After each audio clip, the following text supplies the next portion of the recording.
Hello and welcome to GamesHUB, a crypto talk show with our investors, partners, and remarkable personalities. I'm Constantin Kogan, co-founder of GamesPad, and we're excited to welcome a very special guest today, Zach Hungate, who's a Web3 venture capitalist, having led over 40 plus Web3 investments over the last 3 years.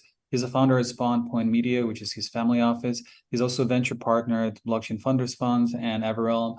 And today we're going to discuss exciting topic, unleashing lucrative opportunities of Web3 gaming VC. Hi, Zach, and welcome to GamesHUB. Hi, this is a great podcast and you a great host. So looking forward to keeping this informative, entertaining, as always, as people know me. Thank you. Thank you for being with us and joining us. So please tell us a little bit about your background. You obviously almost like a veteran in this space. So what brought you to crypto and blockchain? Yeah, since it's a gaming podcast, I'll orient it towards that. I started investing into independent games in 2015, 2016 with some famous YouTubers that I grew up in high school with. They actually dropped out of law school as a collective and now have 50 plus million subscribers across their channels. But we had some hits. These are games that would be on Steam. And I was running a Web2 startup at the time, started investing in crypto, Bitcoin in that era, and then officially joined as a professional Web3 investor with Everrealm almost 3 years ago, where I was head of gaming and then launched their venture capital fund efforts. Nice. So can you explain maybe what are the unique features and advantages of Web3 gaming compared to traditional gaming?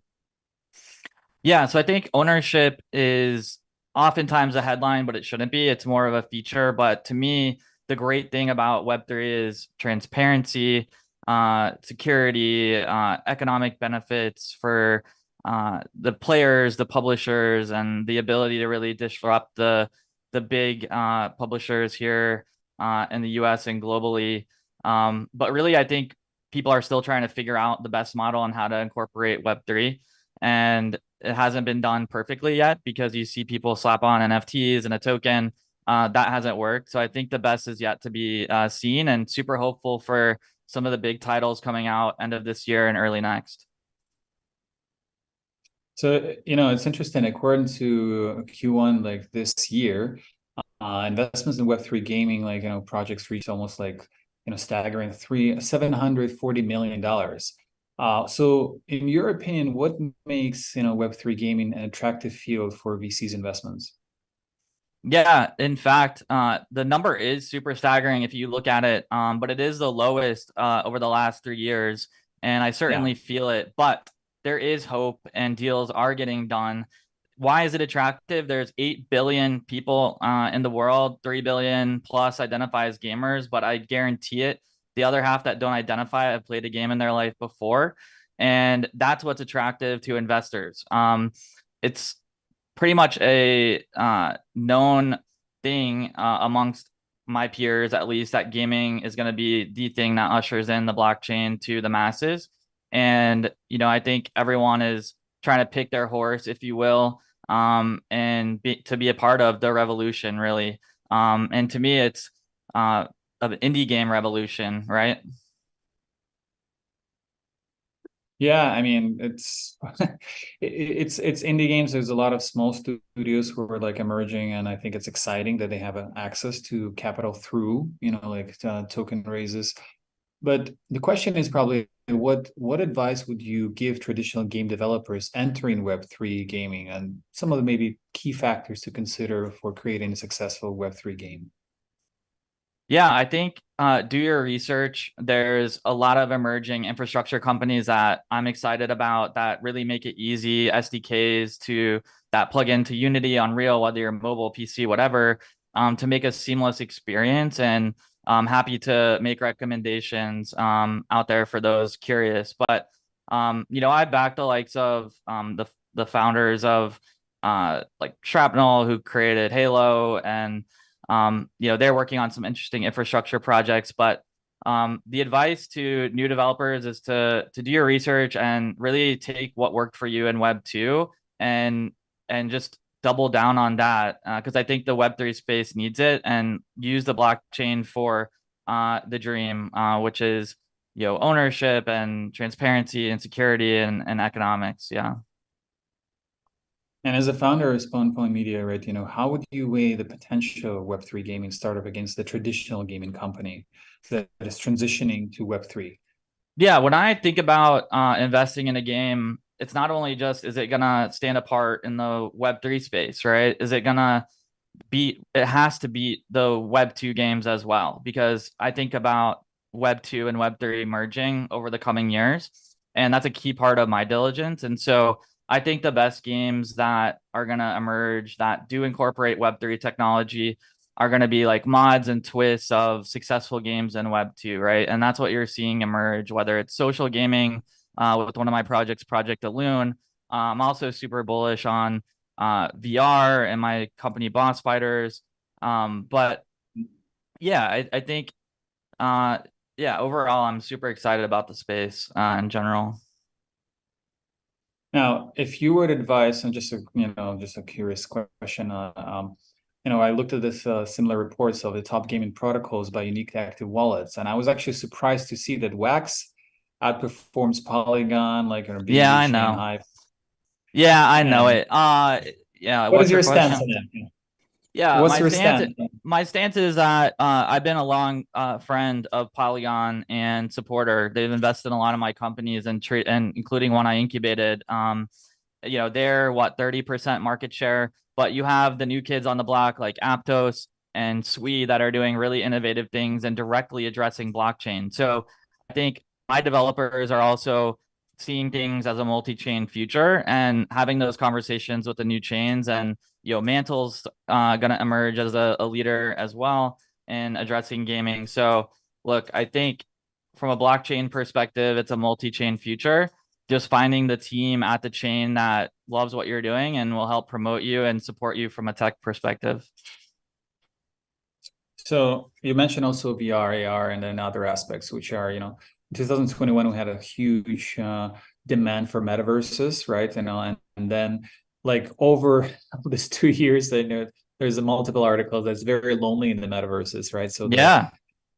daily active users are not like, over exceeding like, expectations. So my question to you, what do you foresee as a future for this business line?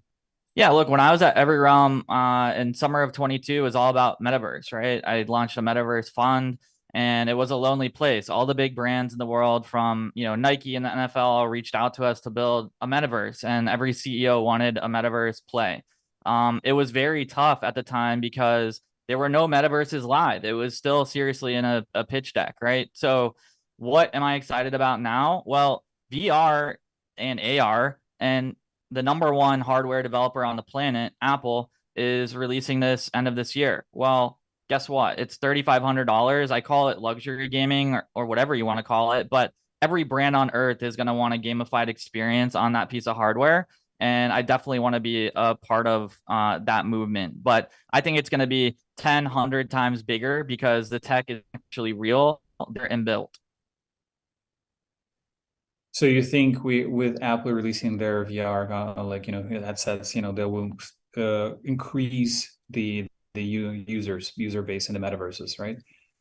Yeah, absolutely. Whether you can afford to buy it or not, I'm sure there's going to be a whole economy of renting them that emerges, right? I think, and that price will come down. Apple's famous for launching expensive hardware and then the next year releasing it at half the price, right? You can buy an iPhone for $500 or, like stupid me buys like a $2,000 one, but I live on my phone. So Yeah. So that's more your credit is more luxury. So then we heard Samsung was also announcing that they're getting into play like very soon. Like, that's obviously, as we know, even with the phone comparison is going to be cheaper, like whatever the headsets, yeah, they're trying to. yeah, I think the price is going to come down and be more accessible over time. But for any new trend, and VR has been on the cutting edge and in conversation for the last decade, but I think it's actually going to work now because Apple's on board. And what it takes to have a successful ecosystem are, people willing to spend money, highly passionate crowd, which Apple has, and merge that with gaming, and it's straight to the moon, in my opinion. Yes. So Having said that, I'm just curious to hear your definition of the metaverse, because a lot of people can define it in multiple ways. I want to hear yours. Yeah, metaverse to me, and we've talked about this a lot, is actually, you have social elements, you have commerce elements, you have gamification. Those are the three key things to me. And I think the metaverse is really going to succeed with niche communities, whether that's, religion or politics, or, some of these fringe communities that maybe fringe isn't the right word, but all, highly passionate people around what they're interested in, and that can exist on the internet, because the beauty of the metaverse is, I always joke, I live on the internet, right? My whole network is global. I can't be everywhere at once, but for me to be able to throw on a headset or meet in the metaverse, that's the dream. And this Social leads us to another. commerce, etc. Yeah. Correct. Yes. And then we see a lot of successful projects that are already like doing what they have to do, and they're proving that it's in existence. And we actually invested in one of the companies that spikes the delivery of physical products when you buy them in the metaverse, like in a That's physical awesome. realm. Yeah. Yeah, I'm a big believer in that. And I think there's a big community that thinks, there's going to be one metaverse that rules them all. Okay. Like a Fortnite. And I don't believe in that, actually. I think you have great companies like Mona that's focused on art and spatial, and it's focused on, niche things where big communities can go. Right. And so there's going to be many metaverses that thrive. That's my thesis. And it has been for 3 years. Now, NFTs as a tool to actually navigate through this economies, what do you think is going to happen in the closest market? Because right now the secondary market is very slow, as we can see, right? What do you think is going to happen next? Yeah, I just looked at a chart. It's like the lowest it's been in a year. But for the people that are there, the best technology is being built right now. Like, I invested in a company that does NFT fractionalization. So imagine 100 people owning one CryptoPunk, for example. Derivatives and futures and high-end trading around NFTs. But yeah, I think what that means is your piece in a community, and what that community does with it and that brand. You saw, Pudgy Penguins launch a toy. Well, what I'm really interested in is, transmedia, meaning like movies, TV shows, toys, games. But that's your ticket into the community. And I'm really happy to see these 10,000 collections that are pretty unapproachable from a price point launch ancillary collections that become more approachable. Because I think for these communities to actually reach more like mass market, it has to be a $10 to $30 entry price, right? And I think if without that, they're gonna fail. So it's good to see them doing that these days. Yeah. So you're bullish on Fidgetals in a way. Yeah, I am, and especially with the connection to blockchain, right? I'm talking to this company in South Korea, called MetaZ, and it's basically like the GOAT app or StockX for Web3. And basically, you have an NFT that represents, a super pair of rare Jordans. Okay, I can own that NFT and the rights to those shoes, but I don't have to wear them. I don't have to store them in the closet behind me. But yeah, I can have that asset. It can grow in value over years, or I can trade it. And I think that is just the first example of it. But you're going to see that happen with all types of like rare items, like cars, luxury goods, etc. And sneakers is just like a great way to go to market. So yeah, super exciting and bullish around Digital and how that connects to the chain. Maybe you can share it before we jump into the questions from the audience. Like, last question is like, the most like craziest and like an interesting utility that you've seen in the NFT space. Oh man, we looked at like an OnlyFans for Web3 and blockchain and NFT project, and what that entitles to you, I'm not going to mention on this podcast. Okay, But I've seen it all, man. I've seen it all. Yeah. Oh yeah, it's fine. Our audience is not PG-13, so you don't have to worry about us. Okay. So like with this said, thank you for like, the splits answers, like probably one of the first guests, like, that you answered like 10 questions instead of five, like in 15 minutes. That's actually impressive. Yeah. Well, And people then have short attention spans these days, but yeah. Yes, yes, and you certainly nailed it. Like, like how to, it's like a masterclass how to answer. Okay, so we're jumping to the questions from the audience. I'm just gonna read them and we're gonna go same Sure. style. Crypto King from YouTube is asking, what new trends or technologies in Web3 gaming do you find exciting and potentially game-changing for the industry? Wow. That's a big question. And I Mhm. think I'm really looking for innovations around crossing communities. And there's a really cool company called God Mode HQ that was just funded by Bitcraft. But effectively, um, for me as a gamer, what would be awesome in there's hundreds and hundreds, even as an investor, it's hard to track all the games, right? But if there was a technology or a platform that could say, look at my wallet, look at the where I'm active, look at the assets I own, and then a new game pops up, maybe like airdrop me an asset to go play that game. Those are exciting trends, right? So that I can learn about new games, enter new communities, and go about things that way in a more like native, fun way. And those are things I'm really interested in because there is no Web3 game king yet, and anyone can create it. I'm a big believer in the Mark Pincus theory. By the way, that's the founder of Zynga. Oh, nice. That's And he had no gaming background. Yeah. you should probably take a look at this project too. Captain Huddle from YouTube is asking, how do you assess the profitability and long-term sustainability of Web3 gaming projects compared to traditional gaming ventures? Yeah, it's actually really a high level of complexity for a game developer to think about entering Web3. And you have to have a whole team to manage, the token, the economy, the NFT community, like floor price, like it's a whole thing. But definitely there's benefits and like long term to having those financial instruments attached to your game. Obviously through secondaries, which people are starting to enforce now, which is great for creators. But for us and as developers and investors in the space, we're really looking to create a more fair economy for players to be rewarded for their time at the end of the day, right? And not have the publisher own everything. So, yeah, hopefully that So answered the yes, question. yeah, I think partially, yes. I mean, it's Partially. a All big right. What did I miss? Yeah, I mean, I think what did I what do you It's a big think? question, so I think it's impossible to shortly answer it. Yes. Let's move on. Nestle like New Great York question, from by the way. Thank you. yes, it is actually. From Twitter, how do NFT impact in-game economies and monetization models in Web3 gaming? What are the main different points?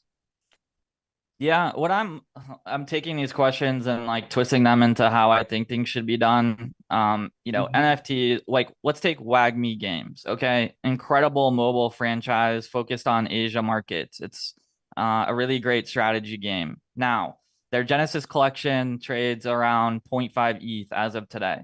Those characters, those 10,000, you can actually take them in the game and play with them. I was actually just last night looking at My Pet Hooligan, also trades around half an ETH.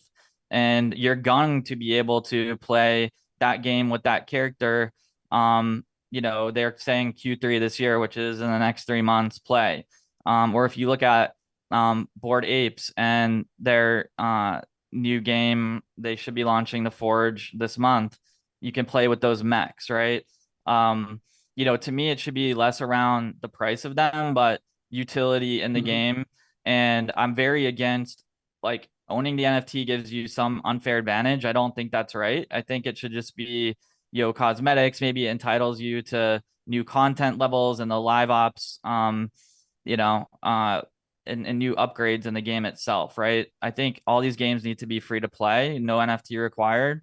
Um, but to actually like dive deep into the lore and things like with WagMe, you get a comic book, physical one, deliver it to your home if you own the NFT. Like that's super cool, right? And It is. I'm really interested in those types of use cases for NFTs in games. Yes, I couldn't agree more. That's actually a beautiful example. Mehmet from LinkedIn is asking, what factors do you believe will help Web3 gaming gain wider adoption and appeal to the mainstream audience? How can we potentially overcome the barriers of entry?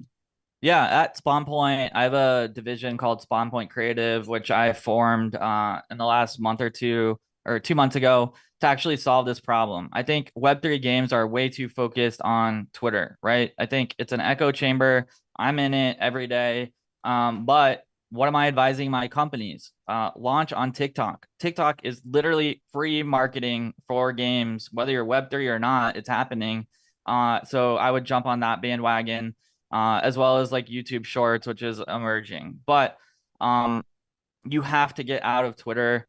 You have to allocate like a small part of your budget to the traditional Web3 community and 70% of it to traditional Web2 tactics. Because if you don't implement that, like no venture capital or anyone's interested in a game that addresses under 1 million players, which is the current size of Web3 gaming. Yeah. 100%.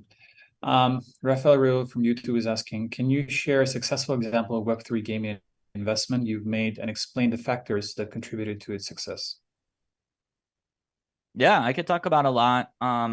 You know, one I'm really excited about right now is called Project Alune, and they're created by the founders of the original Call of Duty on console.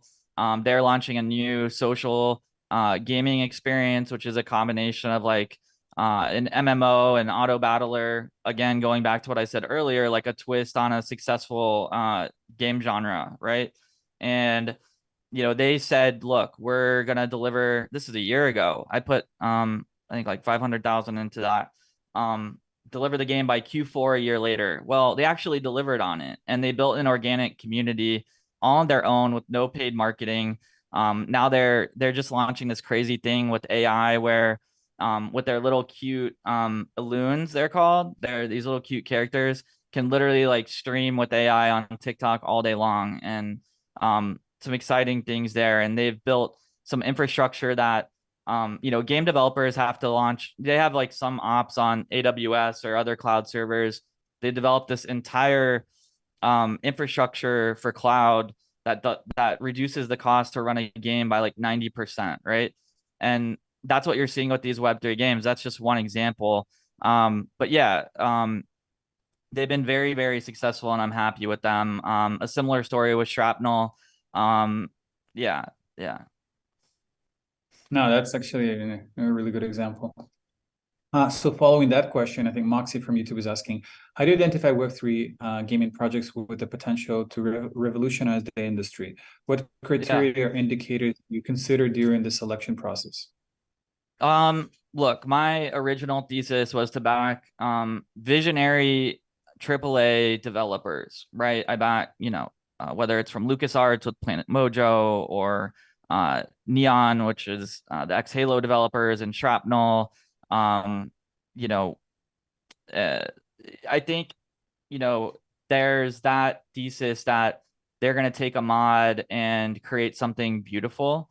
But I'm also in the same token a believer in someone like WAGMI Games, where, which is an angel investment of mine, where the CEO sold his user acquisition technology company for 20 million in cash.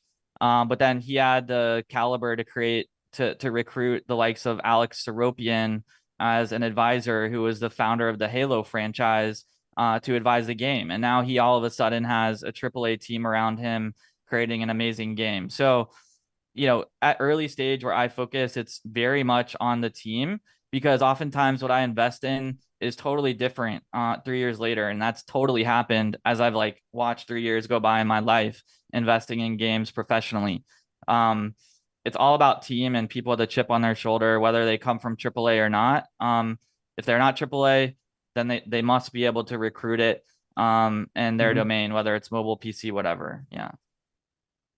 Which is an interesting next question, and like a logical. Mark from Twitter is asking, what challenges have you encountered while investing in Web3 gaming projects, and how do you address them? How do you manage risk associated with early stage investments? Yeah. We at Everrealm and me currently have to have a long-term view, right? Like uh a generational brand in gaming can take 10 years, 7 years, right? And you have to have the patience for that. And we're always been long-term holders, meaning even if we get tokens, we don't like dump them onto the market basically. And a lot of times there's twists and turns, and you just have to have the risk tolerance to withstand a bear market like now, and then jump in as an investor and help them raise the capital to get to the next step, which I've done for my teams, and they would tell you that. You have to be hands-on and forcing the success of these companies that you've bet on, and supporting them through ups and downs, because and bring them resources to help them succeed, whether that's social media, marketing, influencers, capital, and really kind of give them a bear hug. But you have to have a lot of a very, very high risk tolerance. But going back to being a seed investor, only one of my games, has to hit to return the whole fund 100x, right? So it's definitely a portfolio approach. Yes, very much so. Metaverse Daily from YouTube is asking, how do you foresee the relationship between traditional gaming companies and Web3 gaming evolving? Do you anticipate collaborations or acquisitions between these sectors? Yeah, you actually saw an amazing one with Gummy and Gree announced with Avalanche last week. Huge. I think that was like the biggest announcement in Web3 gaming in a year. You're gonna see more of that happen, especially out of the East. And the East will come first because they're all, let's be honest, all big trends in gaming come from the East, and the West will adopt. I mean, the US is a huge, huge, rich market in gaming, but the East is going to adopt Web3 first, and you're going to see collabs between Web2 and Web3 studios, because I think secretly, and I know secretly, all the big publishers from Epic, EA, et cetera, et cetera, et cetera, on the East know Web3 is the future, and they're secretly investing alongside me in these deals. They're not announcing it. They're LPs and funds. And they're waiting and seeing for what I hope is a big launch with Shrapnel, or Project Alune, or to unleash the bull market and to get them investing more heavily in the space. But yeah, they have to partake in what we're doing. Like my friend Jonah Blake, like he's very close with the chief strategic officer at Blizzard, and he was on a Twitter space with us, and we're like, why are you even, Jonah asked him, like, why are you on this space with us? Like, our community is like, if I'm not here learning about what you're doing, like, I'm not doing my job. And that spoke a lot to me about the state of affairs, right? But with these big companies, right, they're not startups. They have to really evaluate the risk and dip their toes in and manage their profile and brand. So they're there with us. It's just gonna take a few years to play out, and I'm really betting on some big games to come out this year. And yeah, like Planet Mojo, that's a really another exciting one. My friend Mike Levine, like there's just the best is yet to come. Like I don't be afraid by this bear market, man. All these guys are building and launching in like 6 months. Just wait. You know that we launched Planet Mojo's NFT, so yeah, we're good friends with them. Beautiful. Yeah, huge fan of them. Massive community.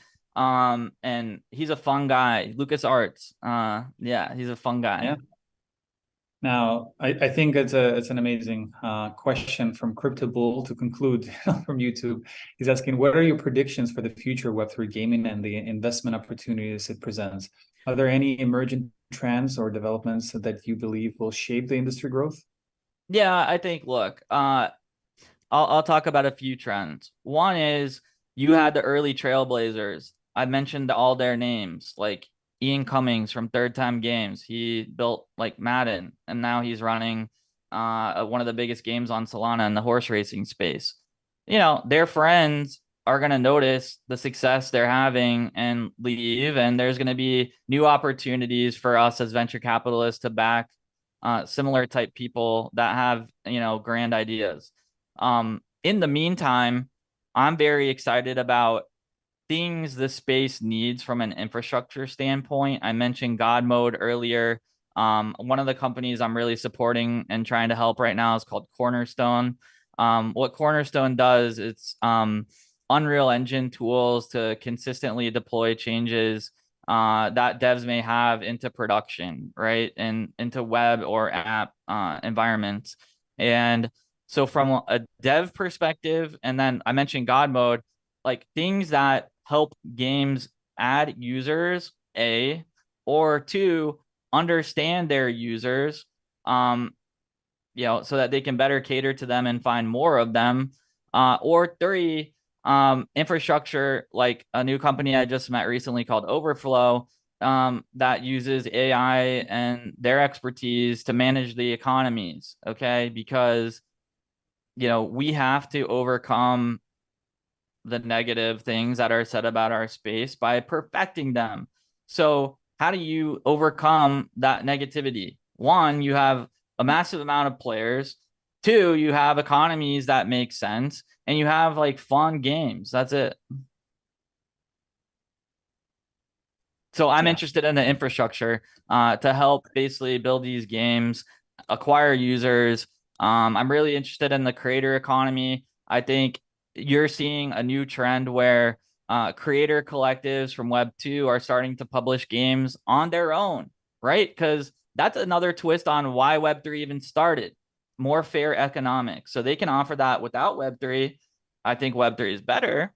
And our industry will do it our own way.